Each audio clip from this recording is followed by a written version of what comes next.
Green Cafe Restaurant. Green Cafe Restaurant oo ah hotel casri ah isla markaana lagaga hirgeliyay magaalada Burco ayaa waxa uu macaamiishiisa u diyaariyay cuntooyin dhadhan leh iyo cabitaano laabta u roon. waxaana ka mid ah cuntooyinka uu ku diyaariyay Green Cafe Restaurant noocyada kala duwan ee cunto wadaniga, hilibgeel, kalluun, cuntooyinka loo yaqaan fast foodka ama cuntooyinka fudud, cabitaanada noocyadooda kala duwan.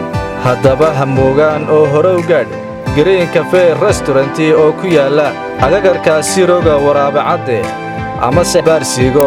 halkani waa Green Cafe dhammaan population-ka ku dhaqan gobolka Togdheer waxaan ku soo dhaweynaynaa gacmo furan.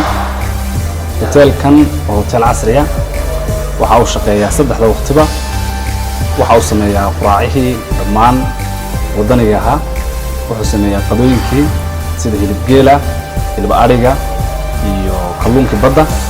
habeenkii cashooyinka waa la sameeyaa, waxaa ka mid ah cashooyinka la sameeyo kuwii wadaniga ahaa iyo kuwii fast foodka ahaa ee dambe sida pizzadii, shawarmadii, lasaanyadii, jiristii.